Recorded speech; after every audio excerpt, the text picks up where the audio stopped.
En France, Infiniti a quasiment triplé ses ventes sur l'année 2016, sortant peu à peu de l'anonymat.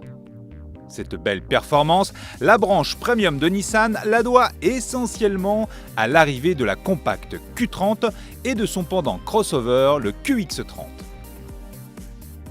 Malgré tout, la firme nippone est consciente que sur un marché où la concurrence est de plus en plus féroce, la présence d'un porte-drapeau à l'image forte est indispensable au sein de la gamme.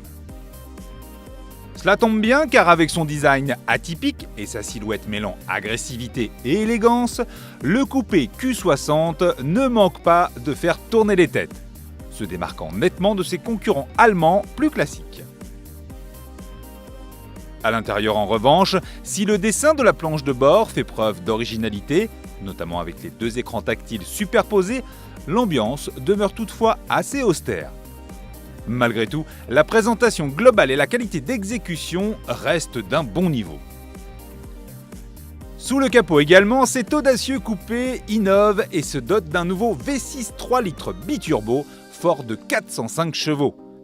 La gamme est complétée par une version 4 cylindres de 2 litres turbo de 211 chevaux en propulsion quand le V6 est associé à une transmission intégrale. On comprend néanmoins assez vite que ce puissant coupé favorise l'onctuosité aux sensations avec un V6 puissant et performant mais qui semble un peu timide. Par rapport à ses concurrents, l'Infiniti Q60 peut se vanter d'une spécificité technique dont elle a l'exclusivité, avec sa direction électrique sans liaison mécanique.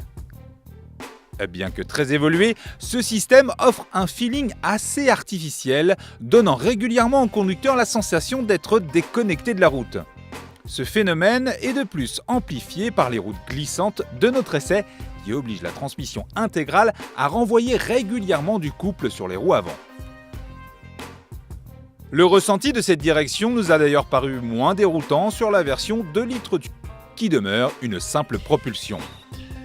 Malgré sa puissance modeste et sa sonorité plus roturière, le 4 cylindres de 211 chevaux se montre de plus très suffisant et conserve un certain agrément. De son côté, la boîte automatique à 7 rapports manque parfois de réactivité mais se fait rapidement oublier par sa douceur et sa souplesse. Souplesse qu'il sera plus difficile d'attribuer au confort de suspension globalement ferme.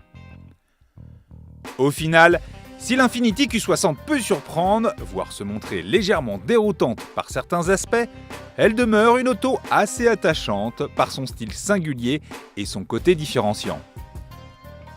Avec des tarifs débutant à 44 390 € et un malus bien moins élevé, la version 2 litres turbo apparaît nettement plus accessible que celle dotée du V6, qui démarre à 56 950 €.